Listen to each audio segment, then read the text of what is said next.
Mga mahal po naming kababayan at mga mahal po nating mga kapatid na angaw-angaw na narito at sa iba't ibang panig ng kapuluang Pilipinas, kanina po bago tayo magsimula ay binati tayo ng ating mahal na tagapamahalang pangkalahatan ng Iglesia ni Cristo, ang kapatid na Eduardo V. Manalo.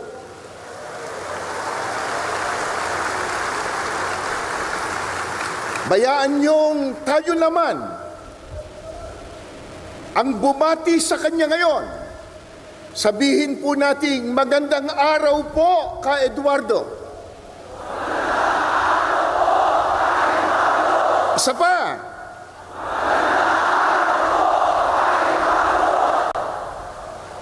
Mga mahal po naming kababayan at mga kapatid, sa inyo man po, magandang hapon sa inyong lahat.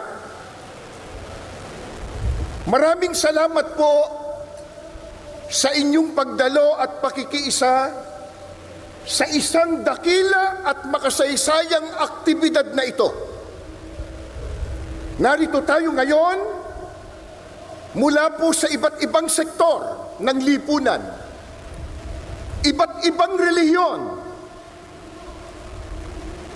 iba't ibang samahan at sangay ng pamahalaan upang isagawa po ang ganitong mapayapang pagkilos. Gaya po ng ating tema, pambansang rally para sa kapayapaan. Isigaw po natin ang kapayapaan. Kapayapaan! Kapayapaan!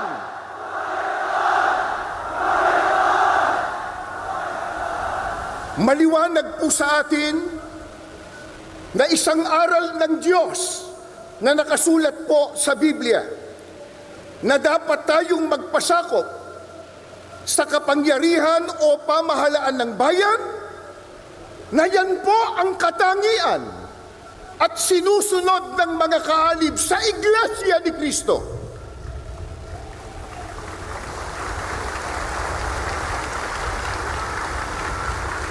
Patuloy din po nating iginagalang at pinaninindiganan ang simulain ng paghihiwalay ng pamahalaan at relihiyon na itinatadhana po ng ating saligang batas. Dahil dito, ang ating mapayapang pagkilos na ito ay wala pong bahid na anumang politika.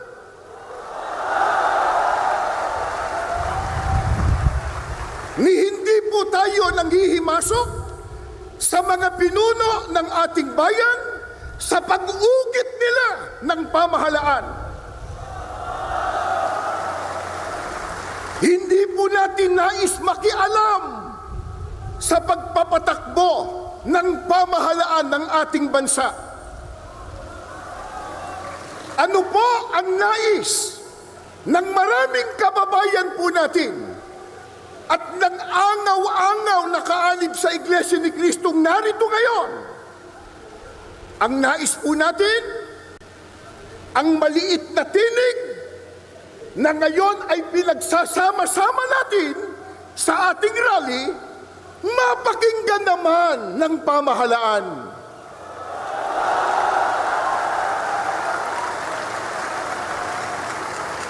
Bago tayo matipon dito kaninang umaga, meron pa po kaming nabasa at narinig, isang politiko, nakalulungkot, bago pa sumikat, laos na.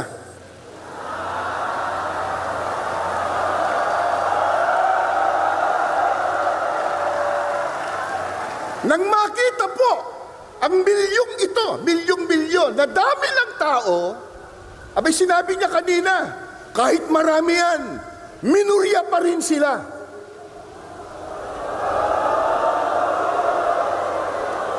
Sino ba nagsabi sa kanya na tayo ang mayorya? Pero, sa dami natin ngayon, at sa lakas ng tinig ng mga mamamayang Pilipino, parang tayo na ang nasa mayorya.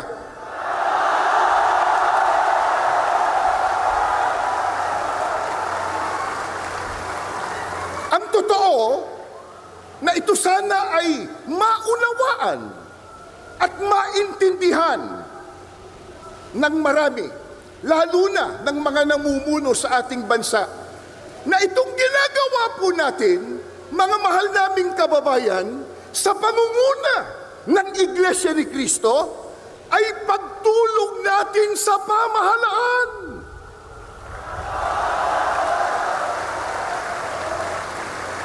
Tumutulong tayo sa kanila, na kanilang makita, na kanilang madama ang tunay na damdamin ng taong bayan na naglukluk sa kanila.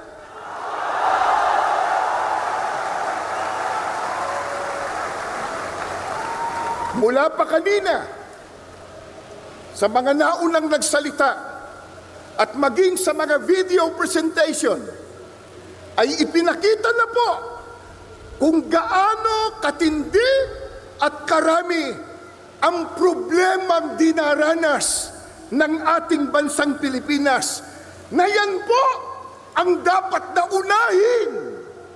unahin na asikasuhin at bigyan ng solusyon ng mga naluklok sa tungkulin o namumuno sa ating bansa.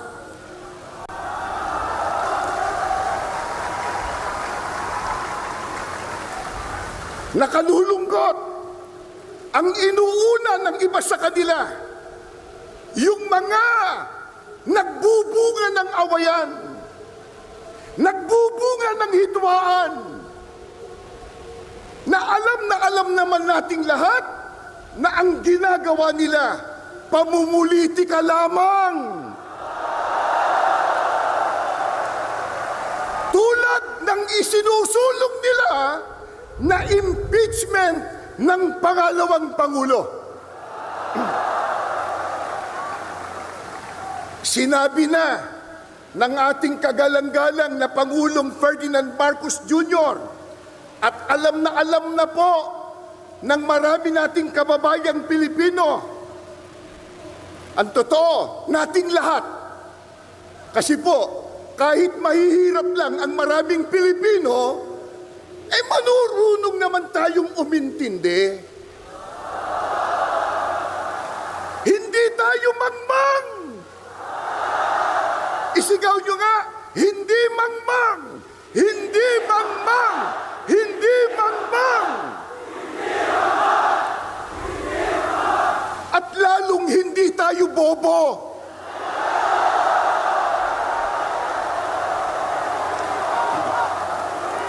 Hindi bobo.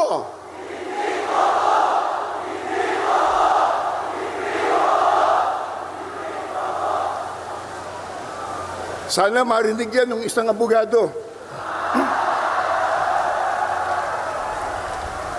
Naintindihan po natin, naunawaan po natin, na yung sinabi ng Pangulong Ferdinand Marcos Jr. ay tama.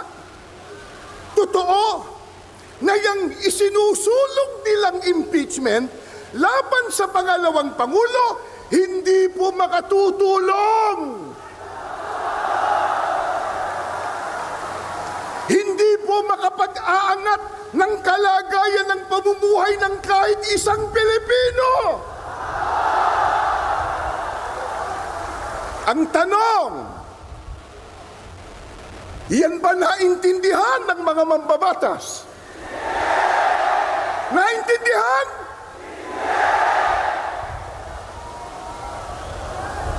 May ginawa silang manifesto raw na sila daw ay nagkakaisa na suportahan ang Pangulo ng ating bansa. Kaya lang, nakapagtataka, ang kanilang ginagawa, kabaliktaran. Sapagkat tahasan nilang sinasalungat, kinokontra yung sinabi ng Pangulo ng Pilipinas. Mga kaibigan, mga kababayan, at mga mahal po naming mga kapatid, hindi maikakaila, matindi na ang problemang nararanasan ng ating bansa, lalo na po sa ekonomiya.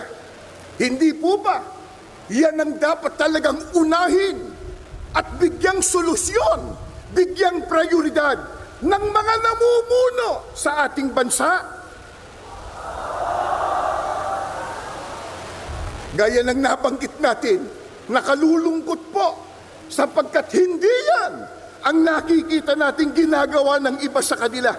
Ang ginagawa ng iba ay nagpapalubha sa problema pangkabuhayan ng Pilipino. Ang magbigat pa, yung ginagawa nila, nagdudulot ng bahabahagi, nagdudulot ng kaguluhan, hidwaan at pagtatalo.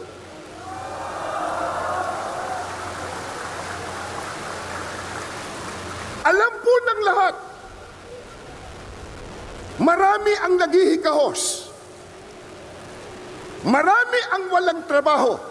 Hindi pwedeng ikailayan. Nasa estadistika po yan.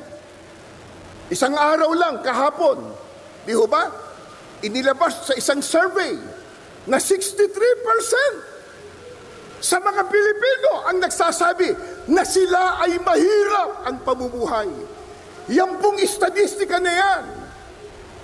First, una, sa mahabang panahon, 63% nagsasabi, mga Pilipino, na sila po ay napakahirap ang buhay. Marami po ang salat na salat sa mga pangunahing pangangailangan. Pagkatapos, nakalulungkot pa, hindi matapos-tapos ang mga kalamidad sa ating bansa. Sunod-sunod na mga bagyo, pagbaha, pagputok pa ng bulkan, at nariyan pa po ang mga digmaan at kaguluhan sa iba't ibang panig ng mundo na sa ayaw man po natin at gusto, maaapektuhan tayo. Ito po ang dahilan. Kaya ating kinakatigan ang ipinahayag ng ating Pangulo na hindi tayo sang-ayon sa impeachment ng Vice Presidente. Dahil nakakaabala lamang yan, yung ganyang mga proceedings, sa pagbibigay po ng solusyon sa mga problemang ating nararanasan. Sa bagay po, maliwanag ng tinalakay ni Congressman Marcoleta, yung impeachment per se, hindi naman tayo tutol doon sapagkat itinatadhana talaga yan ng saligang batas. Kaya lang, dapat dumaan sa rule of law. Dapat po ayon sa batas. Hindi ayon sa gusto lang nila. Paano mangyayari? Gumagawa ng batas, manlalabag ng batas.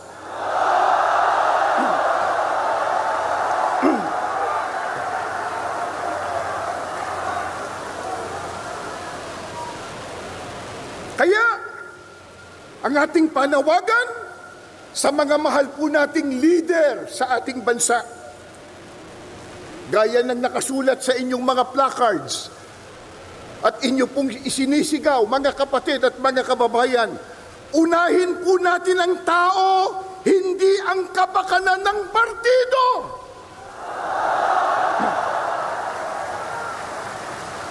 Serbisyo po muna bago ang sariling gusto at benepisyo. Ngayon ay 2025 na. Sa bagong taon ay unahin ang pag-unlad ng bayan, hindi ang pagbabangayan.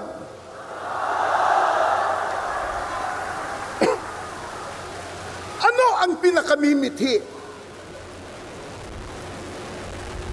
at hinahangad ng bawat isang mamamayang Pilipino, ng bawat isang narito? Kaya tayo nagpakapagod, nagpuyat, nagutom ang iba, gumasta kayo ng salapi, gumugol kayo ng panahon. Katakot-takot ang inyong sakripisyo. Bakit? Ano po ba ang pinakahahangad po nating matamo? At paano yon matatamo? Tuturuan tayo, hindi ng politiko, kundi ng Diyos sa pamamagitan ng kanyang salita na nakasulat sa Biblia.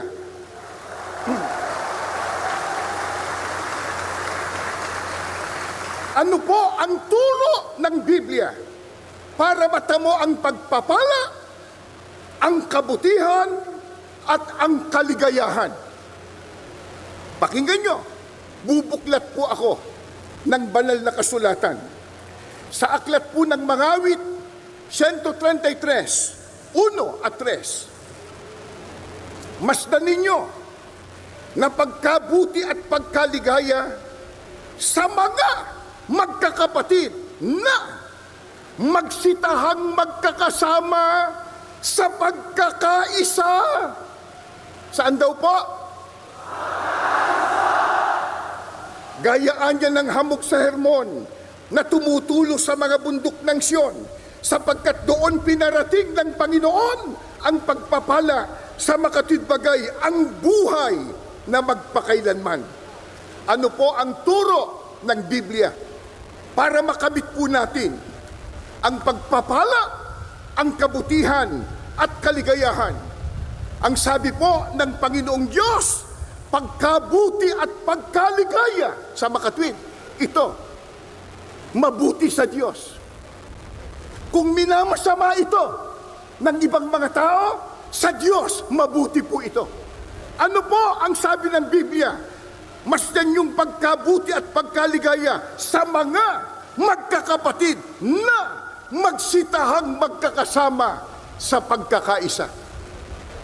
Mga kababayan at mga kapatid, ano ba itong ginagawa natin ngayon? Isigaw natin uli, pagkakaisa, pagkakaisa.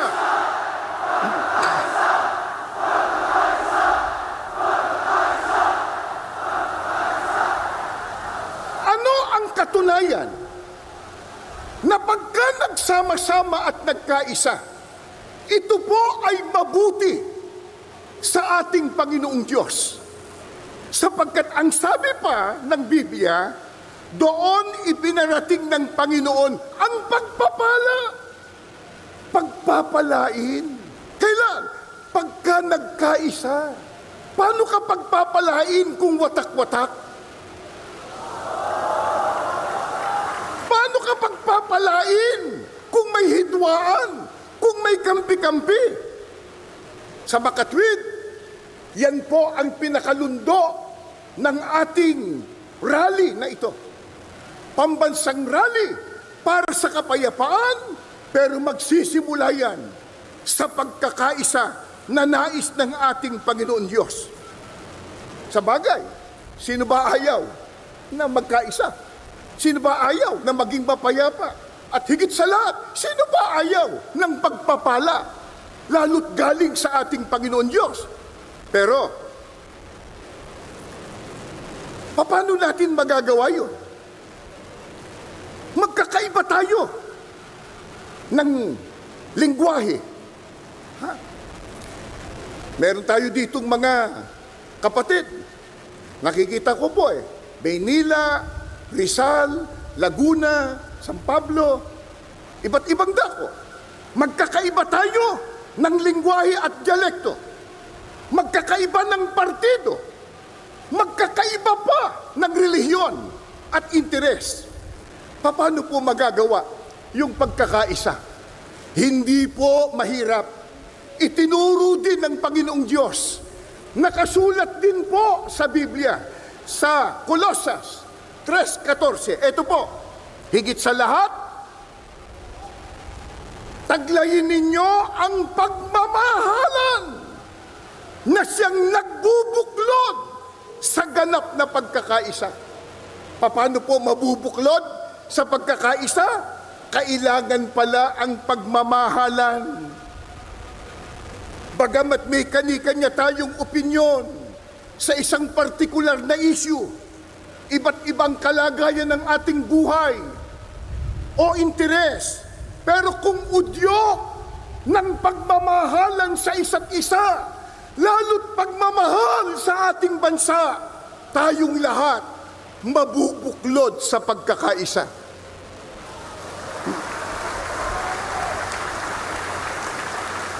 Mga kababayan, mga kapatid, mahalin po natin ang ating kapwa. Mga kababayan, mga kapatid, mahalin po natin ang ating bansa.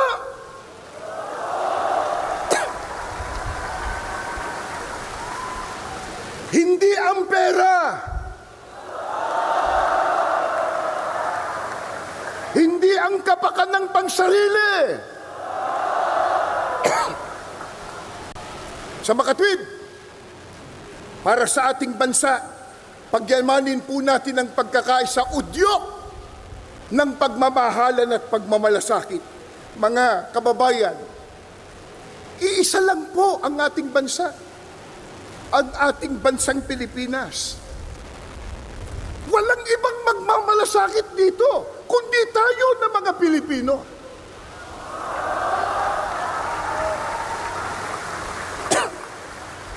Magkaisa tayong lahat, ipagmalasakit natin ang kapakanan ng sambayanang Pilipino.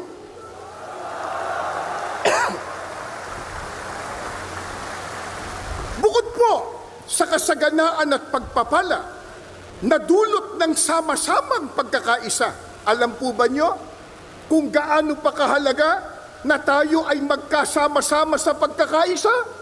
Ito pa po ang turo ng Biblia.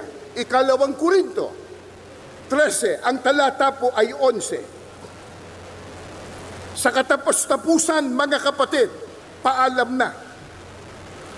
Magpakasakdal kayo, mga aliw kayo, mangagkaisa kayo ng pag-iisip, mga buhay kayo sa kapayapaan. At ang Diyos ng pag-ibig at ng kapayapaan ay sa inyo. Gaano pa kahalaga ang sama-sama nating pagkakaisa? Ang sabi po ng Biblia, mabubuhay kayo sa kapayapaan. Mga kapatid at mga mamamayang Pilipino, ayaw po ba natin ng kapayapaan? Isigaw nga nyo kung anong gusto natin.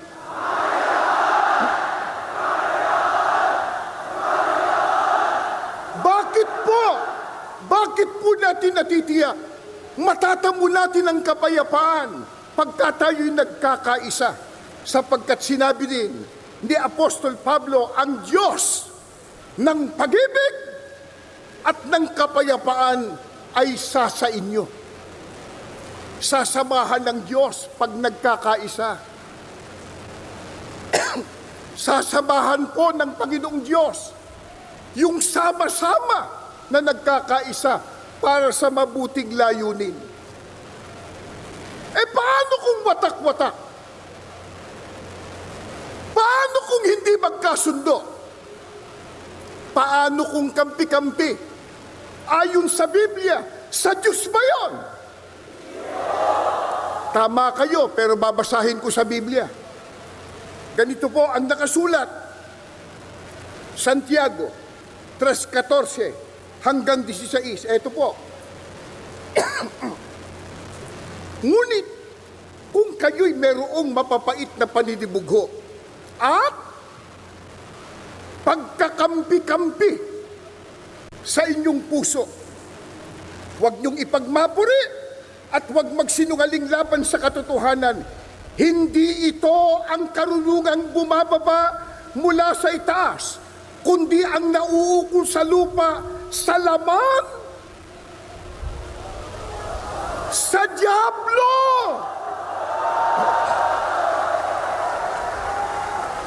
Sapagkat kung saan mayroong paninibugho at pagkakampi-kampi, ay doon mayroong kaguluhan at lahat ng gawang masama. Pagkampi-kampi, watak-watak, away ng away, Hindi magkasundo. Sa Diyos ba yun? Hindi po. Ang sabi ng Biblia, huwag niyong ipagyabang yan. Huwag niyong ipagmapuri. Yang ganyan. Hindi galing sa itaas. Yan ay sa lupa, sa laman, sa dyablo. Mga kababayan at mga kapatid, papayag ba tayong maging sa dyablo? Magkaisa tayo. Yung ayaw, bahala na sila kung sa dyablo nila gusto.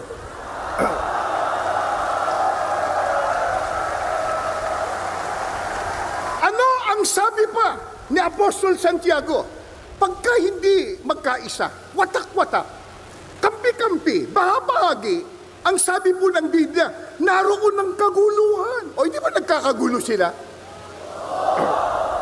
At nandoon ang lahat ng gawang masama. Masama ang magagawa nila pagka hindi sila nagkaisa. Totoo naman yun. Gaya ng nabanggit ko sa inyo kanina. Anong sama ang nangyari? Abay, mambabatas, naging manlalabag sa batas.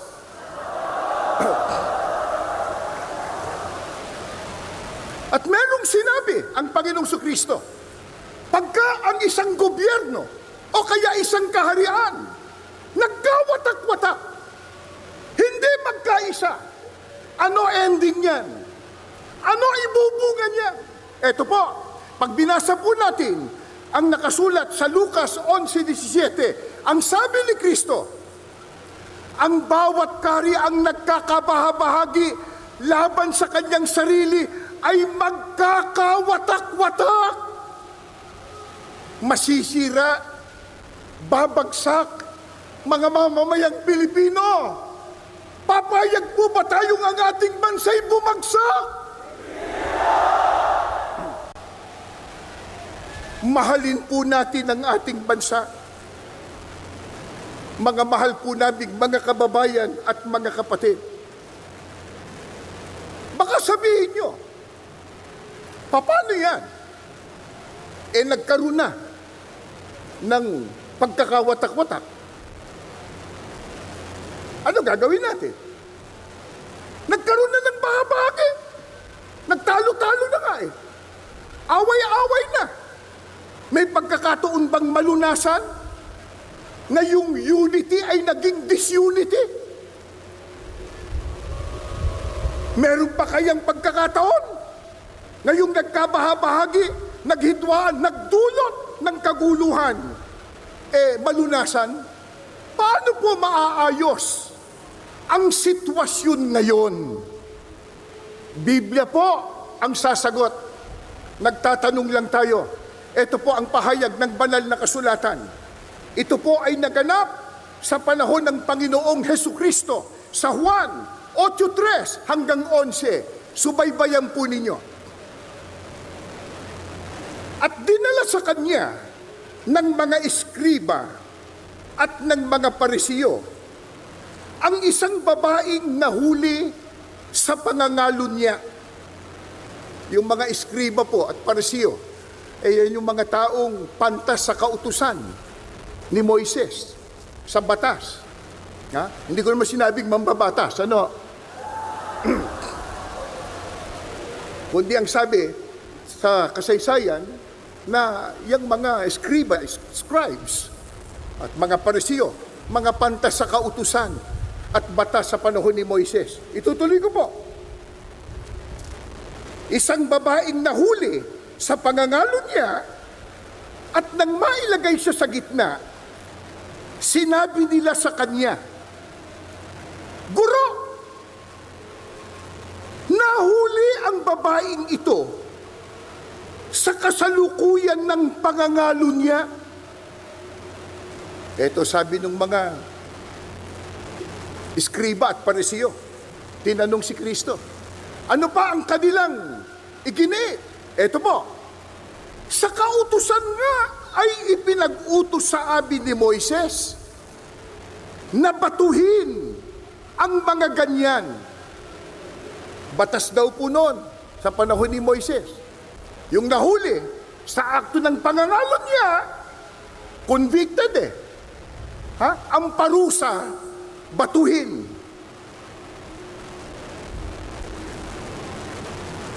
Ano nga ang iyong sabi tungkol sa Kanya? Nako, tinatanong ang Panginoon Kristo ng mga eskriba at pariseo. At ito'y Kanyang sinabi.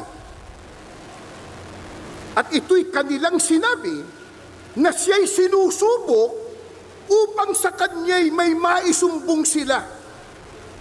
Ang nakalulungkot pa pala nito, itong mga eskriba at pariseo, tinatanong si Kristo, hindi para malaman kung ano katotohanan. Masama motibo. Tinutukso si Kristo para makakuha ng pwedeng ibang sumbong sa Kanya. Maaring sa pamahalaan noon, o kaya sa pamahalaan ng relihiyon ng nakararami noon. Sa mga tuwid, masama layunin. Ano po ang ginawa ng Panginoon Kristo? Datapot yumuko si Jesus at sumulat ng kanyang daliri sa lupa. Datapot ng sila'y nangagpatuloy ng pagtatanong sa Kanya, ayaw tumigil ng mga eskriba at pariseo. Kinukulit ang Panginoon Kristo. Ano masasabi mo dyan? Ito batas sa kautusan ni Moises Nahuli yan sa kasalanan. At sa kanila sinabi, ito po sabi ng Panginoon Kristo, datapot ng sila'y nangagpatuloy ng pagtatanong sa Kanya, ay umunat siya. At sa kanila'y sinabi, ang walang kasalanan sa inyo ay siyang unang bumato sa Kanya. At muli siyang yumuko at sumulat ng kanyang daliri sa lupa. At sila, nang ito'y kanilang marinig, nang marinig nila yon, nagsialis na isa-isa. Napahiya. Na nagpasimula sa katanda-tandaan hanggang sa kauli-hulihan at iniwang mag-isa si Jesus at ang babae sa kinaroroonan nito sa gitna. At umunat si Jesus at sa kanya'y sinabi, babae, saan sila nangaroroon? Wala bagang taong humatol sa iyo? At sinabi niya, wala sino man, Panginoon. At sinabi ni Jesus, ako man, hindi rin hahatol sa iyo. Humayo ka ng iyong lakad. Mula ngayon, huwag ka nang magkasala. Ito po sa panahon mismo ng ating Panginoong Kristo. Yung babae, nahuli sa akto ng pangangalo niya. Yung mga tao noon, lalo na yung pantas sa kautusan ni Moises, eskriba at pariseo, tinanong siya, ano gagawin ngayon niya? Nagkasala. Sa batas, dapat na batuhin niya. Ang sagot ng ating Panginoong Kristo, yun anyang walang kasalanan sa inyo, siyang unang bumato sa Kanya. Isipin po ninyo yun. Hindi siya hinatulan ng Panginoong Hesukristo. Hindi siya na-contempt ng ating Panginoong Jesus. At lalong hindi siya kinulong. Pero ang tanong, nagsawalang kibo ba ang ating Panginoong Kristo? Hindi na ba siya umimik? Hindi po. Hindi niya kinonsinte ang babae sapagkat sinabi niya, ako man hindi hahatol sa iyo, pero humayo ka ng lakad mo. Mula ngayon, huwag ka nang magkasala. Inakay niya na magbagong.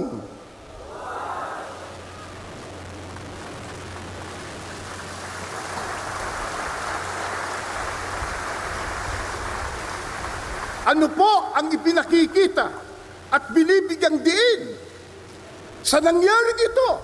Yung kahalagahan ng pagpapatawad at ang pagiging mahabagin at unawain. Yun naahuli sa akto. Di lalo na kung hindi pa naman napapatunayan.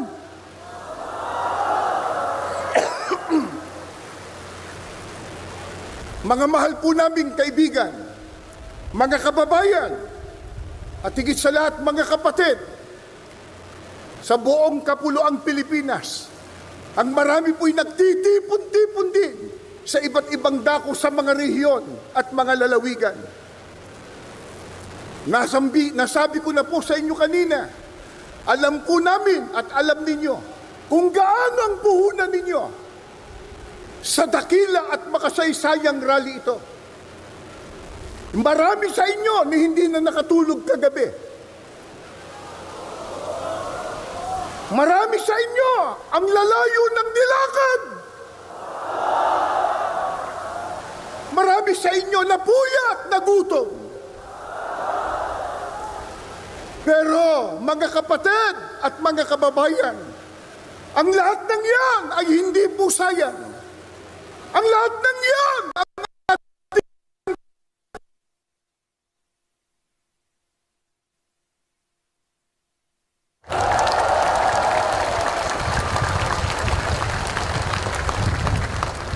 at sapagkat ang ating sinusunod na ito na pagkakaisa at sama-sama ay ayon sa kalooban ng Diyos na inudyok sa ating kapamahalang pangkalahatan, kapatid na Eduardo Manalo. Mga kapatid, tinig na ito, lahat ng hirap natin, lahat ng sakripisyo, alay natin sa Diyos at sa ating Panginoong Hesus. Maraming salamat po. Magandang hapon po sa inyong lahat. Tumayo kayo at tayo po ay mananalangin at magpasalamat sa Diyos.